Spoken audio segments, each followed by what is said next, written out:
So let us start this journey of Kathopanishad. I think many of us have already done this many times. Sir is saying no. So okay, I am with you. So the uniqueness of Kathopanishad is that God, God of death, is going to teach us the Brahma Vidya. Now, not very far ago, 2019, COVID-19, we faced. We're all survivals of COVID-19. And if you remember that time, everyone has seen the God nearby, God of death. Not only doctors would regularly see, but even the common man. And that's the time you can see the fear in people, the humanity as such. And we are lucky that we were in this era, that 100 years, when every 100 years some kind of virus comes, COVID-19 entered in our life.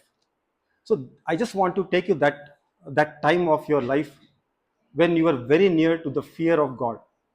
And this uniqueness of this Kathopanishad is there is a dialogue between Swayam Yamadharma Raja with Nachiketas. And we don't have to be afraid of God of death, because in 10th chapter, 10.29, if I'm right, Krishna says in his Vibhutis, one of the Vibhuti is Lord Yama, the god of death. So if you see in that angle, God of death is nothing but Krishna himself. And we are all those Arjunas who want to learn from Krishna. So he is an indirect Krishna for us, Yamadharma Raja. So in that angle, we should not be fearful about him. As we love Lord Krishna, Yamaraja is an avatar of Krishna here, is a vibhuti of Lord Krishna. So we start loving this god of death, and why it will come in this Kathopanishad, why we should love him, and why we should love the teaching. The next important uniqueness is the young child. Young child always are inquisitive because their ego is smaller, they are more moldable, and they learn faster. So a young child here is asking questions to Yarma Dharma Raja about nothing else but Brahma Vidya. And he has all the qualification a seeker of Brahma Vidya has. You all know what are the 4 Ds. One is the determination, you know, discrimination, sorry, the Drishya, according to the Viveka, between what is Dharma and Adharma, what is good and bad. Second is dispassion, Vairagya. Third is the discipline, a mumukshu, he wants to do whatever is right in the path of spirituality. And finally, the dispassion towards anything which is anatma. So Brahma Vidya is to know your own Atma, the higher self, which is covered by so many layers of Anatma. And this Upanishad is one Upanishad, as we will see the story goes, unfolds.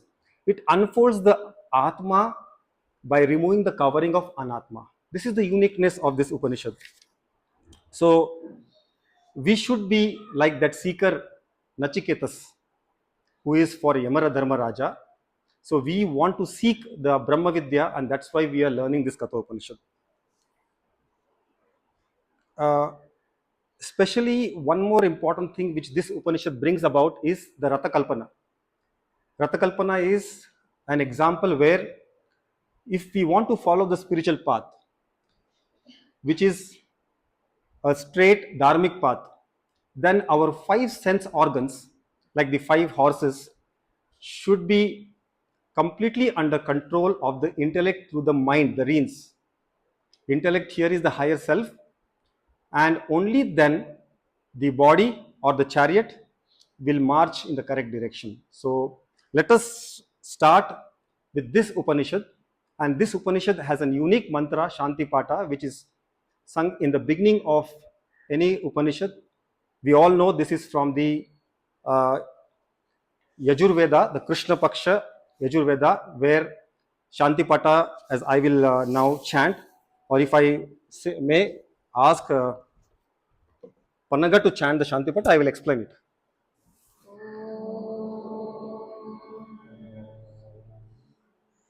Sahana Vavatu, Sahanau Bhunatu, Sahaviryam Karvavahai, तेजस्विनावधीतमस्तु मा विद्विषावहै। ओम शांति शांति शांति. So here, protect us from ignorance. Sahana vavatu. The ignorance which we carry, that anatma which we are always dwelling in, protect us from this ignorance. Then the always give the protection of this jnana phalam. Once you understand, sahana bhunaktu, and with our own self efforts, that is saha viryam karva vahe, and always let this understanding with my efforts be there in my meda shakti, grasp it, in retain it. Tejasvina vaditamastu ma with vishavahi. Lastly, healthy relationship between the teacher and the student. So this is what the entire Shanti Pata, and the last three Shantis we all know. Avoid the obstacles of Adi Daivik, Adi Bhautik, and Adhyatmik. Adi Daivik is, which is not in my hand, it can be a calamity. Adi Bhautik is something like the lights, or we can't come to the place to study. And Adhyatmik is my internal mind, which is what we are going to focus in this Kathopanishad and this retreat. Our internal mind always talks to us how to silence it. So let us start with the first speaker. I invite Padma Madam to tell us from verse to sixth verse. Hari Om. I will briefly touch upon the first few verses of the first Valli of Kathopanishad. We usually visualize Lord Yamadharma Raja, also known as Kala, with ferocious countenance and harbinger of death. In Kathopanishad, we see him in a different perspective as a Dharma Vidya Acharya. Kathopanishad is a story of Nachiketa and Lord Yama. The story evolves in a discussion of dense and complex teachings on the reality of self. It also illuminates the intrinsic values of human nature concerning Pitraruna, Lokaruna, Acharyaruna.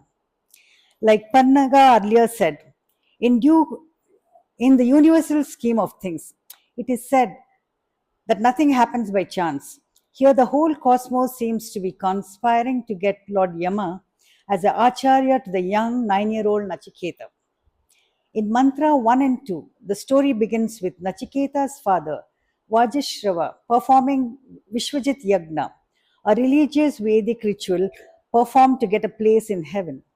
The yagna, performed with the assistance of many Brahmin sages, is inclusive of feeding and giving dakshina, that is, giving away all the material wealth one possesses. In mantra 3, Nachiketa observes his father giving away cows in a dismal state, which are Pitodakaha, the one who have had water for the last time, Jagatrunaha, who has eaten grass for the last time, Nirindriyaha, who are barren, Dugdha who cannot yield milk anymore, who are worthless and a burden to oneself. Nachiketa, who understands the efficacy of the Vedic Shastras and rituals of yagna, realizes this. Deficient dakshina is in violation of Vedic Shastras, and the very purpose of the yagna is lost. His deep concern is for his father, who due to this will not achieve Swargaloka. He feels if he is given as dakshina to the sages, he would serve the purpose and be of greater use to them than these feeble, worthless cattle. And in verse 4, he asks, Tata, kasmai ma dasyasiti. Father, to whom will you give me as dakshina? He asked not once, twice, but thrice, repeatedly. Vajashrava, conducting the rituals, probably with death and Lord Yama, or after life in mind, absent mindedly, unintentionally, utters Mrityuve tva dadamiti. Unto death I give thee. I am giving you to Lord Yama as dakshina. And, and Lord Yama and him granting the boons. And this encounter leads to Lord Yama and for granting the boons. The Upanishad based on the consequences of this reaction. Mantra 5 depicts the inner soliloquy of the perfect child of in Nachiketa, who was brought up in Vaidika culture. He knew his father never really meant this, but whatever the intention, since it was uttered in the sacred Yagashala, it should be adhered to.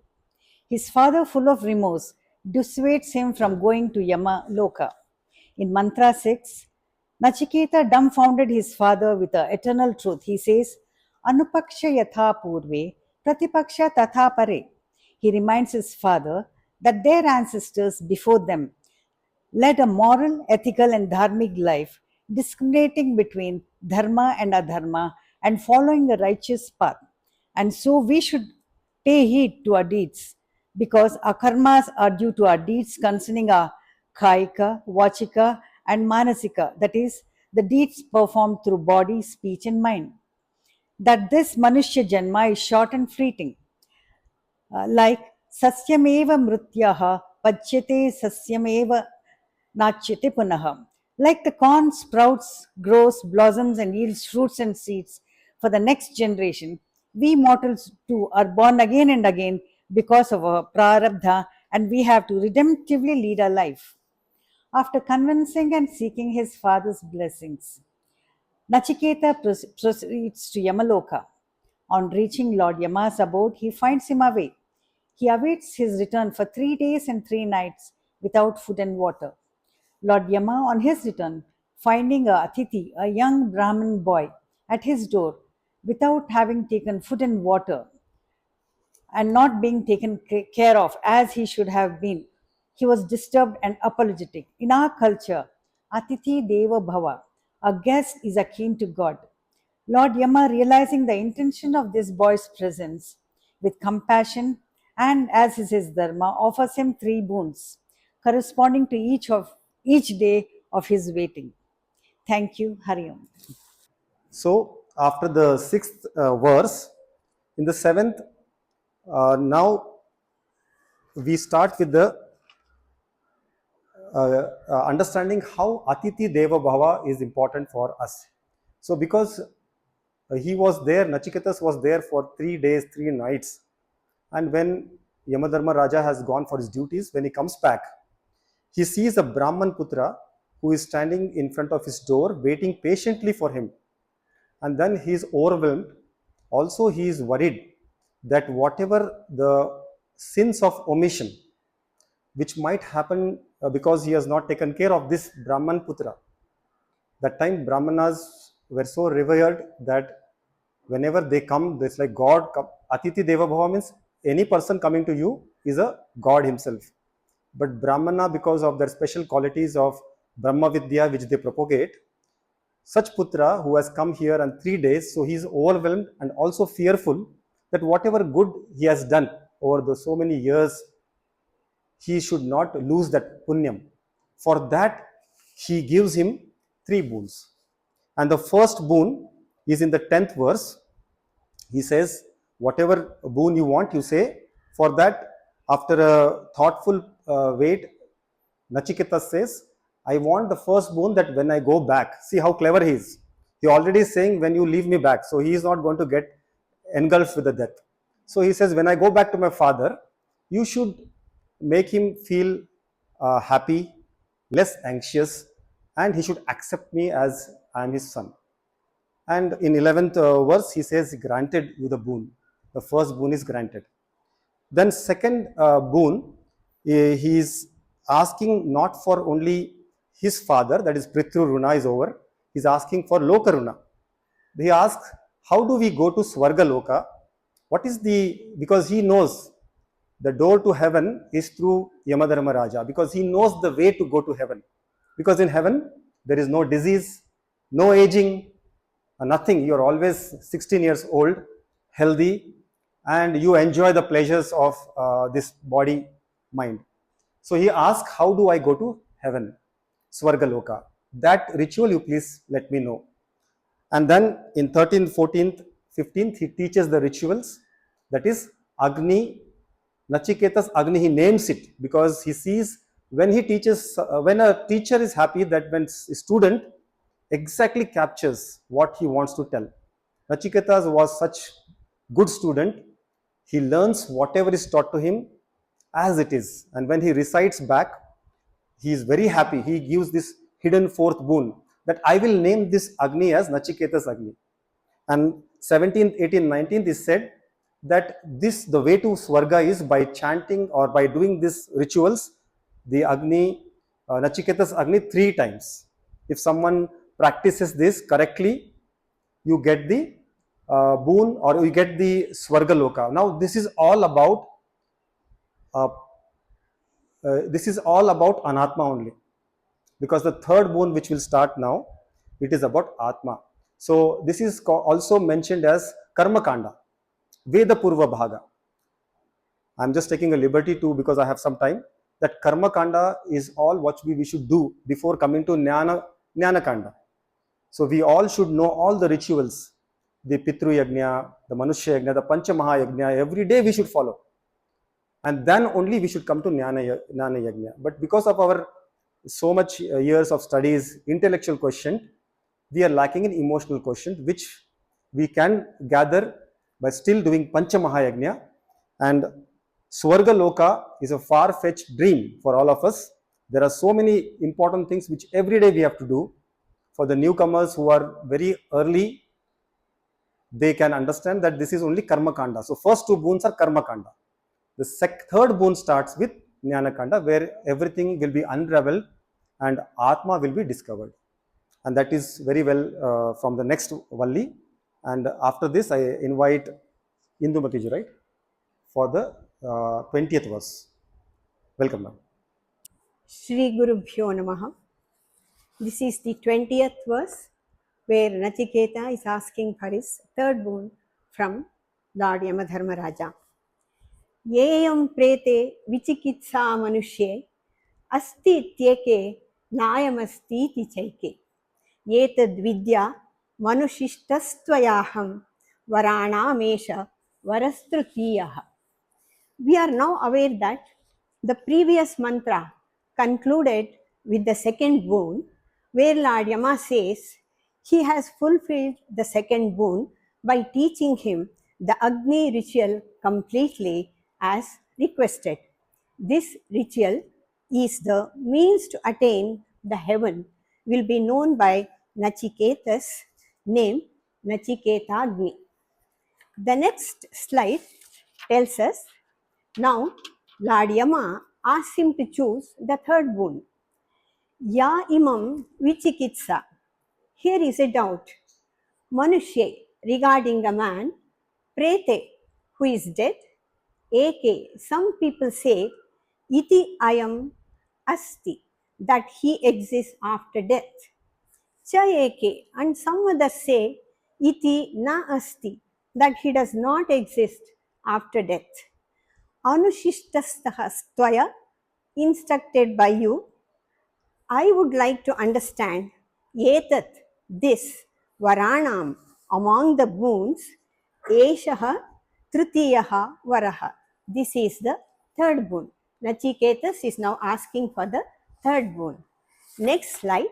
Here is a doubt regarding a man who is dead. Some people say that he exists after death, and some others say that he does not exist after death. Instructed by you, I would like to understand this among the boons. This is the third boon. Nachiketa said, when death occurs, there is always a debate whether the soul continues. Some say it does, and others say it does not. I beg to be enlightened by you so that I may know the answer. Of the boons, this is the third one I ask for.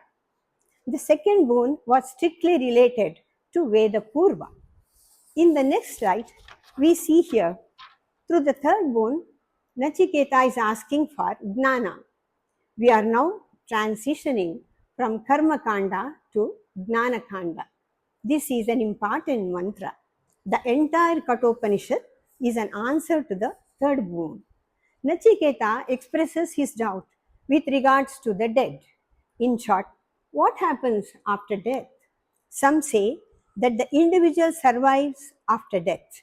we use the expression that he is gone, even though the dead body is right there.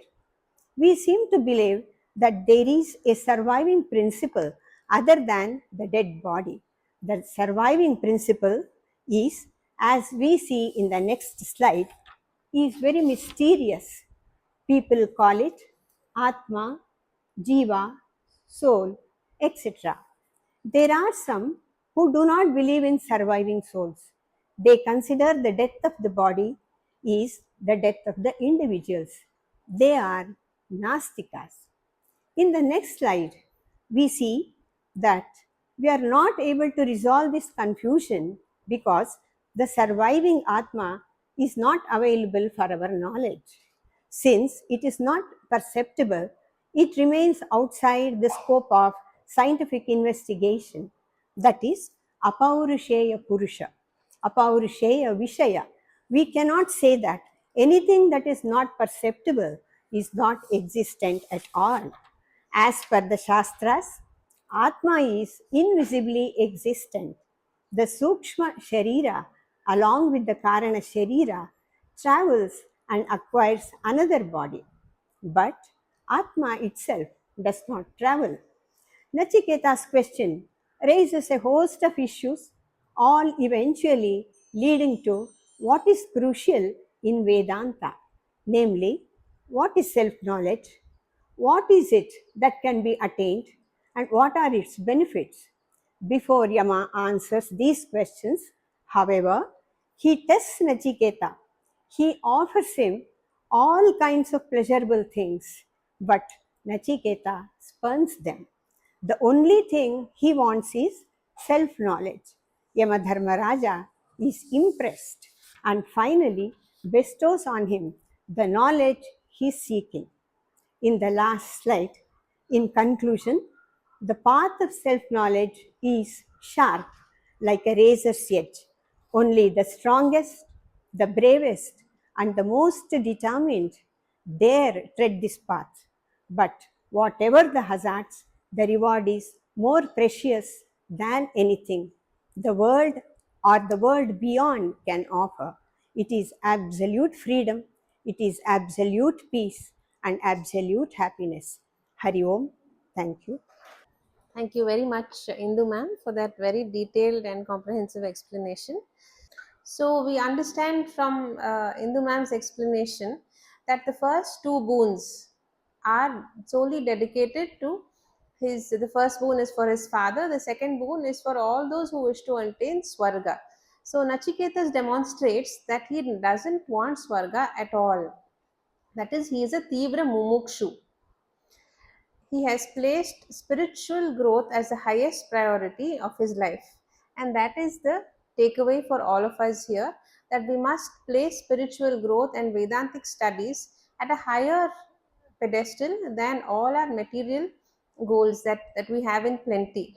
Unless we make spiritual growth a priority, there are n number of things every day that catch our attention, catch our time, preventing us from moving ahead on the spiritual path. I now invite Dr. Satyanarayana to please explain the next verse. Yeah, coming on to the next verse, that is verse 21 of first Valli. The verse goes like this: Devairatrapi vichikitsitam pura nahi survegniya yam mumresu dharmaha अन्याम वरम नचिकेतो विष्णुः विश्व मा मपरोति सृजति मा सृजन्यम. Means, see, the verse, the meaning of this verse is Daivar atrapi vichikitsam pura. Means to say, on this point, even the gods have doubted in older times. So this is what Lord Yama is telling, that whatever you have asked Nachiketa on this particular aspect, on this particular subject, even the gods have had doubted in old times. Nahi suvigneyam anuresha dharmaha. Means this subject is very subtle and it is not very easy to understand. This is what he is telling. Then he says, Anyam varam nachiketo vishwa. In the sense, you ask for, oh Nachiketa, choose another boon, Anyavaram, another boon. So, ma maporo sirat ma srijanyam means to say, do not press on me on this particular thing and give it this up for me. Means to say, what we can see here is, uh, we should always remember that Yama had no intention of evading this question. Probably he is more curious than the disciple himself to give knowledge. But this is one method of testing Nachiketa whether he is really eligible or qualified enough to understand this particular aspect, the subtleness of this Atma. But unless the recipient has required receptivity, it is not usually, it is not, the whatever the knowledge, whatever he gives, there can be two results of that particular aspect. One is the person may not know anything, and second thing is it might turn into a dangerous misunderstanding, or the dangerous, the misunderstanding of whatever is being told. So, to give out the absolute standpoint and to discuss with them directly the divine nature of immortal soul is wasteful effort which shall not produce any effect upon the hearers. So, next slide. So, from the Tattva Bodha, we have seen what is the required Adhikari Sadhana or Chatushtaya Sampanna. Sadhana Chatushtaya Sampanna.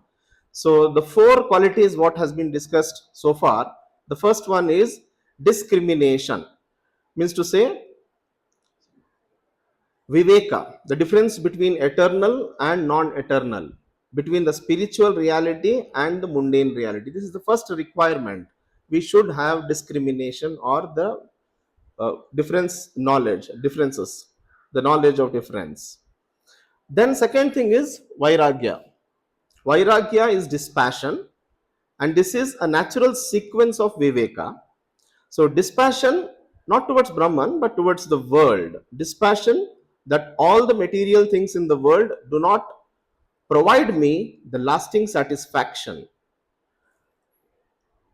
They are temporary, they are transient, and once they are gone, they will, once they will be gone, whether it is money, fame, health, or job. All this, once they are gone forever. So that vairagyam or dispassion is required. The next is discipline. Discipline, when it comes to discipline, it is actually the six qualities: the mastery of mind or mano nigraha, which is samaha, and mastery of sense organs, that is bahya, indriya nigraha, which is dama, and abundance of mind and sense organs, that is uparama, and titiksha, which is forbearance or getting psychologically immune. The next is Shraddha, which is faith, which is trust pending verification. Means we need to have the trust, the Shraddha, faith. And next, last is the Samadhana or the concentration of the mind is what is required. So, with this qualification, once it is there, then we will be eligible to acquire a knowledge. Next slide. This slide says us, this gives an example. See, we have different explanation for different things. When a 2.5 year old child asks his father, Papa, how does it rain? Then his dad may not give all the technical description of how rain happens, how it rains. He might tell, okay, there is a dark cloud, there is a white elephant which is standing behind the dark cloud, and with his trunk he is sprinkling water, and this is how we get rains, and all that description we see. But when the same boy is 10-year-old, then the father gives a technical terms. He tells the water cycle. He tells how forest is required, how vaporization happen, how condensation happen, how clouds form, how it rains. So the description of these depends on how the recipient is eligible to grasp. So that is what Yama was checking here about the Nachiketa. In fact, when we think about this, a matchbox in the hands of a child can be dangerous. But the same matchbox in the hands of an elderly person or an adult person can be a blessing as well.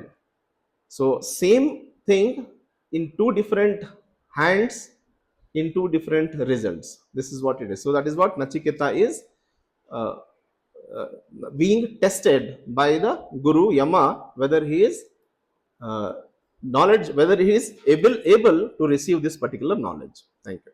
So now we call upon Kirti madam, right? Yeah. And we will see how it unfolds now. While testing Nachiketas, he also is telling about the attributeless Brahman. There is no form, no boundaries, and he thinks that Nachiketas won't be able to understand. But Nachiketas is not a 8 years or 9 years old boy. He is already a yoga brashta. Om Shri Gurubhyo Namaha, verse 22. Verses 20 to 22 are a dialogue between Nachiketas and Lord Yama about his third boon. In verse 20, Nachiketas, out of his genuine search for truth, asks Lord Yama for self knowledge or Atmajnana. In verse 21, the verse 21 indicates reluctance of Lord Yama to impart this precious wisdom and knowledge. Lord Yama says, ask for some other boon. Why then does Nachiketa press for this boon only from Lord Yama? Nachiketa is confident that Lord Yama must know about this secret from direct experience of it. Lord Yama, more than anyone else, would be the most ideal teacher of this secret, for he deals with death all the time and is sure to know whether spirit or Atma exists or not. Approaching the right person, Nachiketas has great hope of having his doubt cleared. Nachiketa also knew that self knowledge can be asked only from someone who possesses it. Who would be conversant with this subject than Lord Death himself, a Brahmanishta?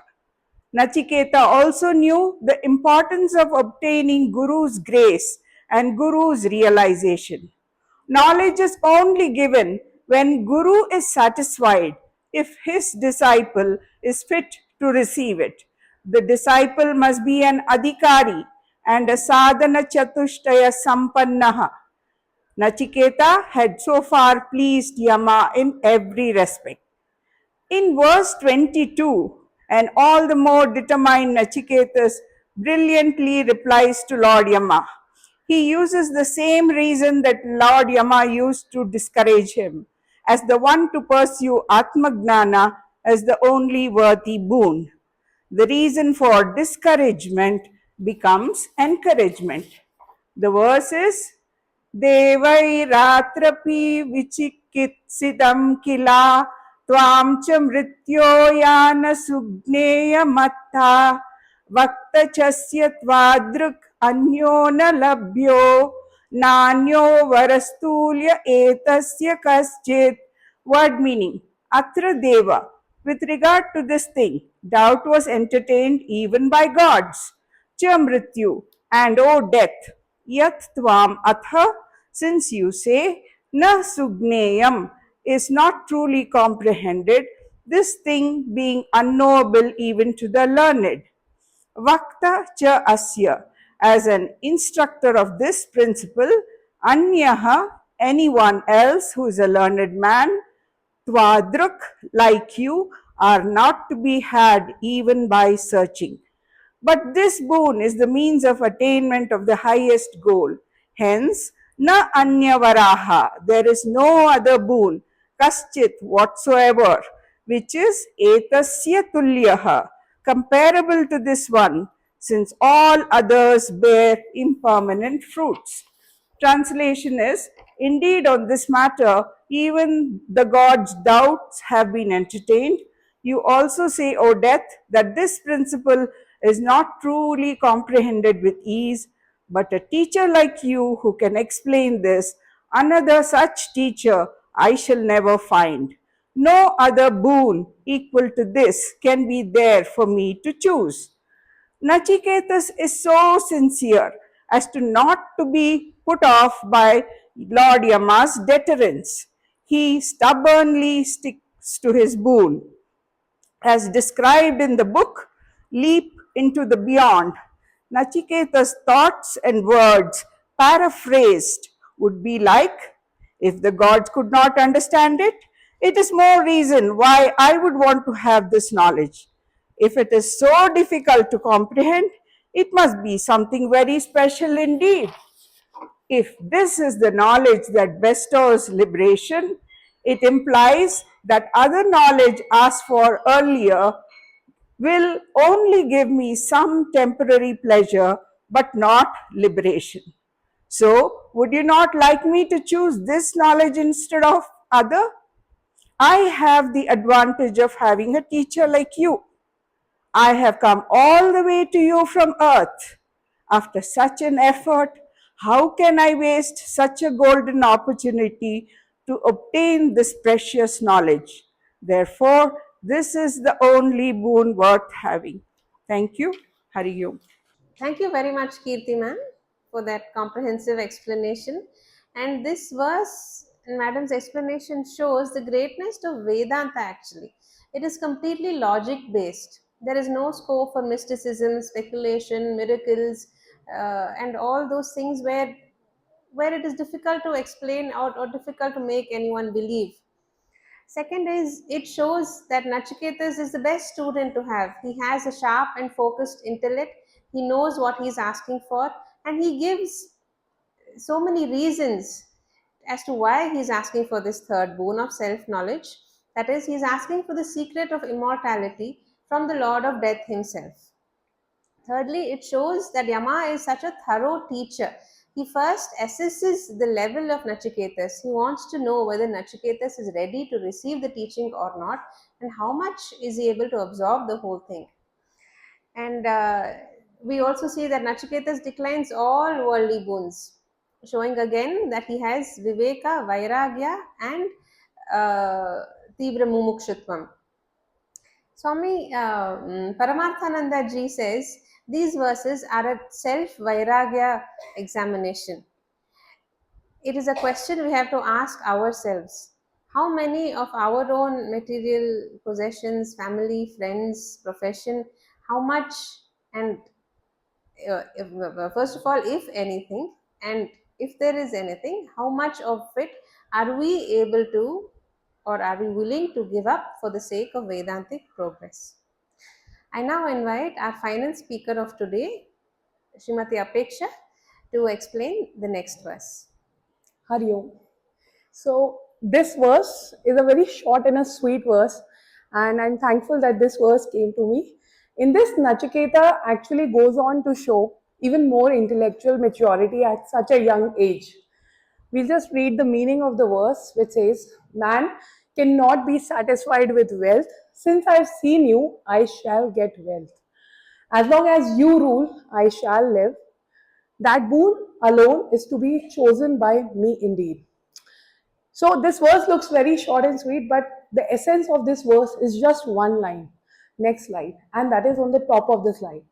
Happiness is not in what I have. Happiness is just in what I am. So if we understand this one line, we will understand what Nachiketa means to say in this. So what I have is not important. What I am is important. I'll explain. We all run after material wealth, right? But if you look around you, wealth does not guarantee happiness. Because if such was the case, everyone who is wealthy in Hollywood, in any field of life, they will be super happy. But we see it is not the case. Similarly, poor people should be very unhappy because they don't have wealth, but they are not at all unhappy. We know that is not the case. Poor people can be very happy also. So there's no cause or effect relationship between happiness and wealth. So happiness does not depend on what I have. Happiness depends on what I am. And Nachiketa knows this very well. If we know what I am from inside, the depth that we have inside us, everything is just inside us. I think we'll understand life very easily. So that's why I've written, I must therefore concentrate on what I am. Next slide, please. But Like how petrol is essential in a car, Nachiketa very well understands even money is required to conduct life. But he is very smart and intellectually mature. So he says, money gives you food, shelter, comfort, right? And all the clothing that you have. And that's why you'll see even in all our festivals, we worship the three goddesses. Durga Ma stands for health, Lakshmi Ma stands for wealth, and Goddess Saraswati stands for knowledge, wisdom that we have. Next slide. So Nachiketa knows that he needs money, but he also knows and tells Lord Yama, since I've seen you, you're my friend already, you're not going to let me go empty handed, will you? So I already will be given the boon of wealth and long life because I've met you, I've seen you, and since as long as you are there, I will have all the wealth and the long life that I want. So when you are asking for a boon, so I just want one thing, that is the knowledge of the Atman, that is the self knowledge. So what I am, I just want to understand that. So this is the essence of the verse. So just concluding this, there is just one line. We should all just, if we can contemplate in the next meditation session that we have, happiness is not on what I have, happiness is what I am. I think we will understand a lot many things about life. Hari Om. Thank you, Apeksha. So with this, there are two more verses, 28, 29, and which suggests that there are a lot of things to unfold in the Jnana Kanda, Atma Brahma Vidya, which we'll see in the second Valli. For all of you, we all know 2 chapters, 3 Vallis each, and we have completed the first Valli. And I hope your spirits are very high, spiritual spirits. So we all know that the next chapter is much more based on Atma Vidya, Brahma Vidya.